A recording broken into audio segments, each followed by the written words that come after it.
ये तो मेरी सीता के आभूषण है। ये आपको कहां से मिले महाराज? मेरे वानरों को वन में मिले थे।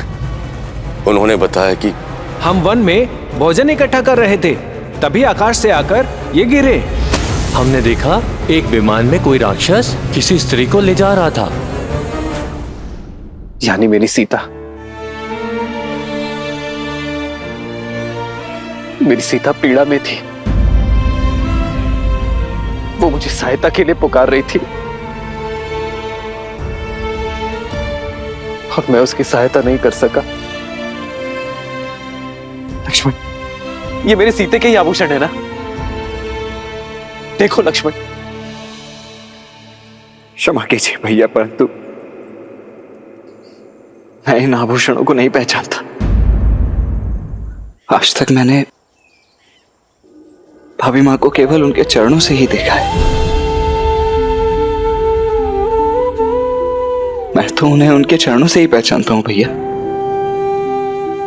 उनसे दृष्टि मिलाकर बात करने का दुस्साहस आज तक नहीं किया मैंने। अन्य आभूषणों का तो ज्ञात नहीं, किंतु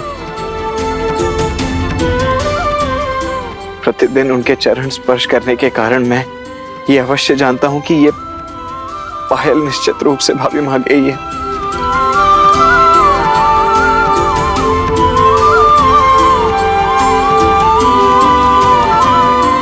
मैं आपकी पीड़ा समझ सकता हूं। अपनी पत्नी से विरह और हरण का दंश मैं भी झेल रहा हूं। विलाप मत कीजिए। कदाचित नियति ने हमारे पथ किसी उद्देश्य से ही मिलाए हैं।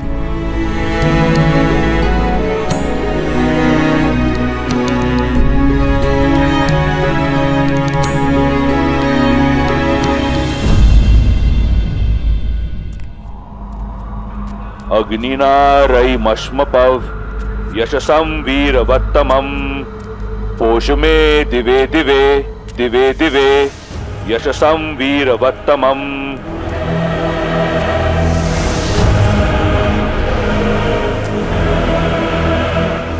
मेरे ज्ञान के गर्भगृह में स्वागत है तुम्हारा।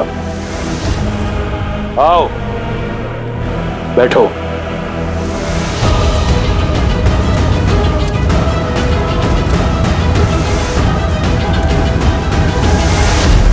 ये ग्रंथ, ये ज्ञान कठोर परिश्रम से पाया है मैंने।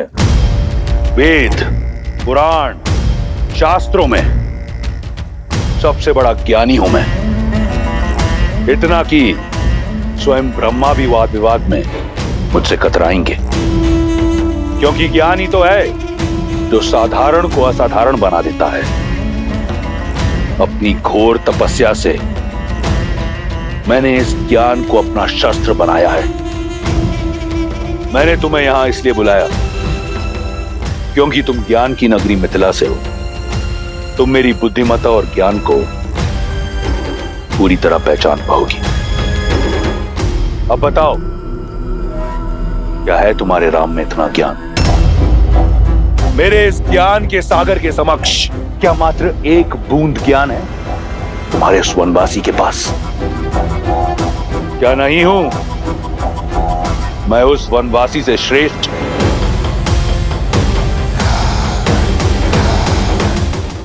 ऋग्वेद पढ़ रहे थे ना, तो ये श्लोक भी पढ़ा होगा। हे विद्वान, यथा नदी पर्वत शिलाशु पराक्रमी तमम विछिन्दति। अवश्य पढ़ा है। खंड 2 सर्ग 41 श्लोक 17। हे विद्वान, यथा नदी पर्वत शिलासु पराक्रमी तम विचिन्दन्ति तथैव विद्वान स्वबुद्ध्य एवं पौराणिक कथानानि प्रचारकानि जनाशयति।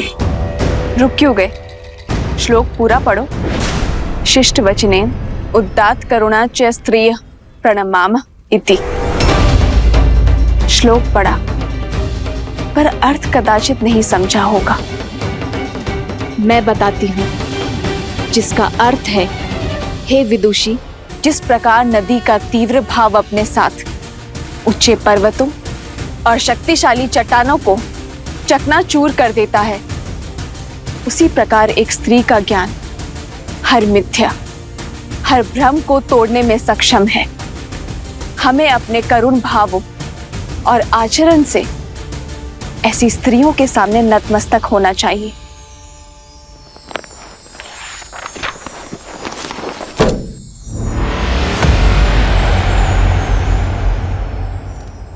तुमने सब पढ़ा, प्रशंसा योग्य है, परंतु गुण कुछ नहीं, ये शोक है।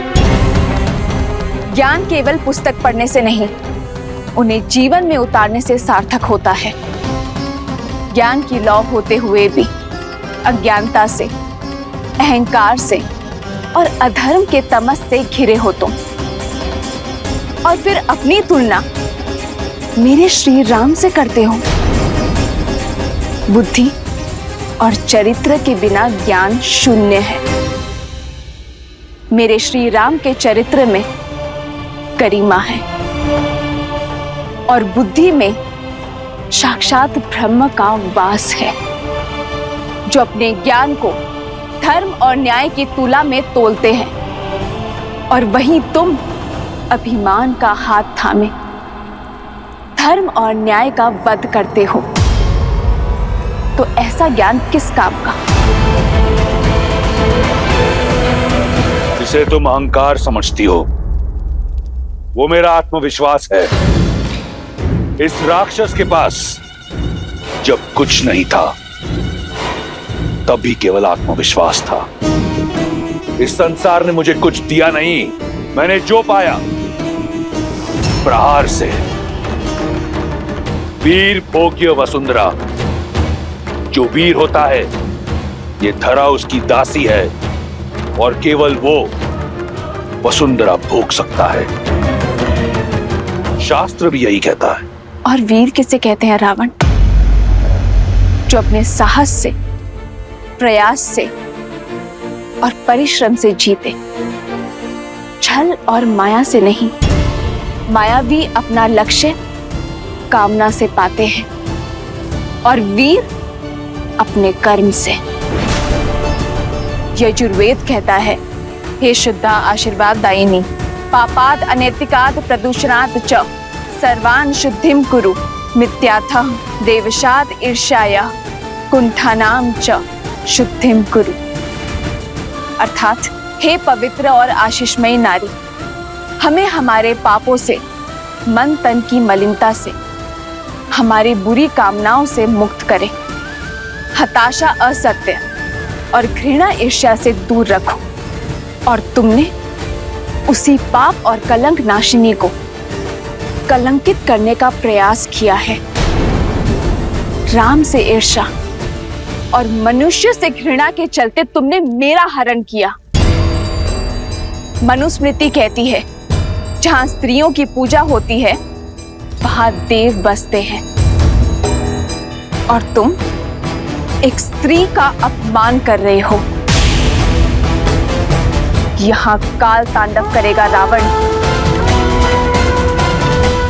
कहते हैं, ज्ञान जहां से भी मिले ले लेना चाहिए। आज एक ज्ञान मैं तुम्हें देती हूं। लौटा दो मुझे मेरे श्री राम को। क्षमा मांग लो उनसे, वो तुम्हें जीवन दान अवश्य देंगे। उल्टी गिनती आरंभ कर दो रावण, क्योंकि मेरे श्री राम आ रहे हैं।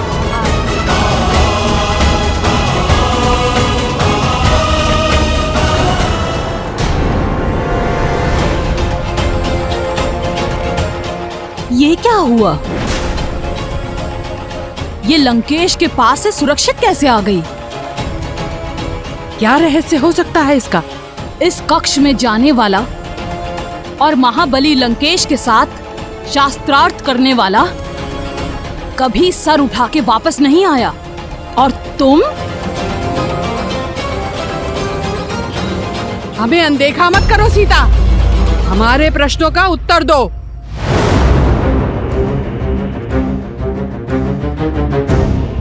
तुम्हारा ये अभिमान, ये अहंकार, ये निर्भीकता चुभती है। त्रिजटा, जैसे इसको छूते ही हमारे हाथ जल गए थे, वैसे ही हम आज इसके साथ इसके अभिमान को स्वाहा कर देते हैं।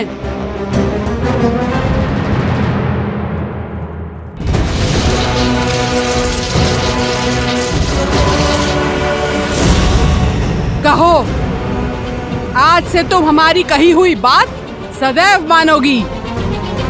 वचन दो, अन्यथा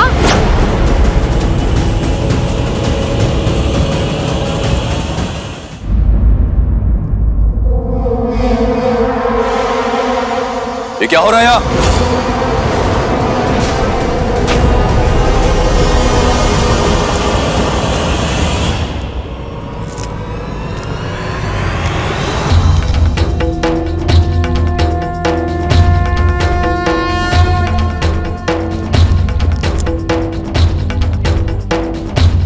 विष्णु तिलक,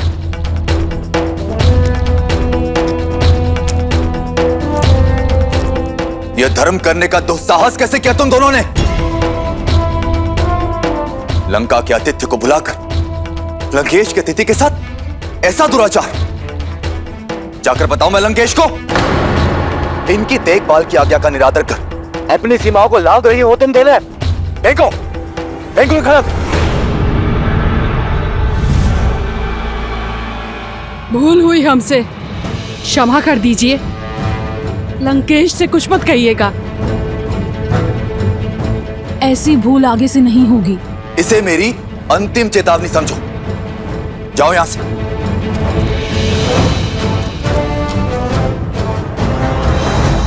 देवी, इनकी ओर से मैं आपसे क्षमा मांगता हूं। मैं लंकेश का अनुज विभीषण हूं। आपको जो कष्ट हुआ उसके लिए क्षमा प्रार्थी हूं। आइए, आपको आपके स्थान तक छोड़कर आता हूं। मेरा स्थान मेरे श्री राम के पास है, क्या आप वहां मुझे छोड़ सकते हैं?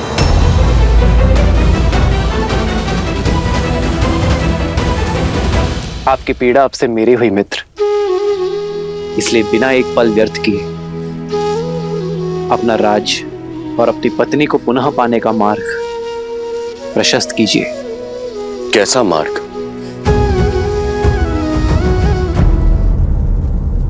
अन्याय के विरुद्ध युद्ध करने का एक ही मार्ग है मित्र, द्वंद्व।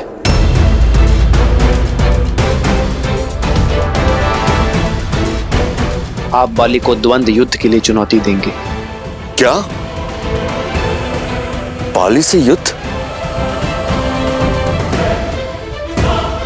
आपको भ्रम है श्री राम, महाबलशाली है वो। मैं बाली को मारना तो दूर, उसके सामने कुछ पल तक टिक नहीं सकता।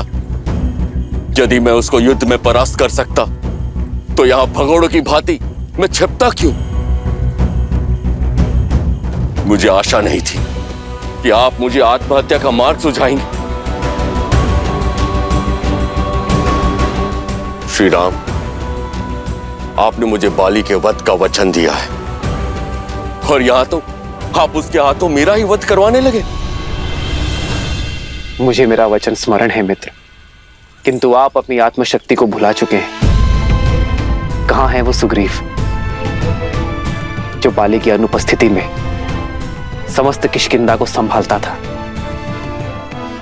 मित्र केवल उसकी सहायता करते हैं जो संघर्ष से भागते नहीं बल्कि उसमें भाग लेते हैं।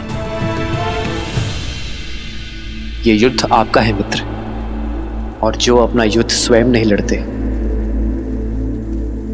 उसका हाथ तो नारायण भी नहीं थामते। इसलिए पहला पग बढ़ाएं, बाली को युद्ध के लिए चुनौती दें और रघुकुल के वंशज के वचन का पालन उन्हीं पर छोड़ दें।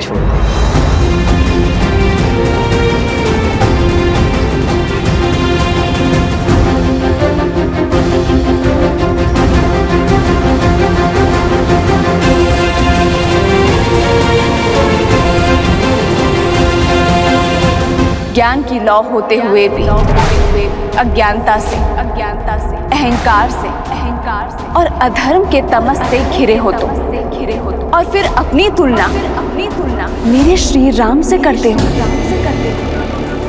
यहाँ काल तांडव करेगा रावण। लौटा दो मुझे मेरे श्री राम को, क्षमा मांग लो उनसे, वो तुम्हें जीवन दान अवश्य देंगे।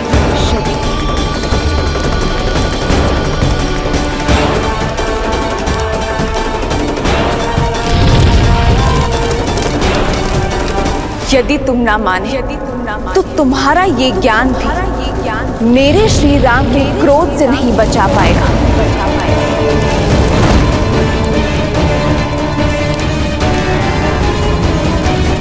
उल्टी गिनती आरंभ कर दो रावण, क्योंकि मेरे श्री राम आ रहे हैं। मैं लंकेश दशानन रावण ये शपथ लेता हूं, एक दिन सीता मेरी अवश्य होगी। क्षमा करें मुझे, परंतु जो ज्ञान मुझे सीता नहीं दिला सकता, वो ज्ञान मेरे किसी काम का नहीं।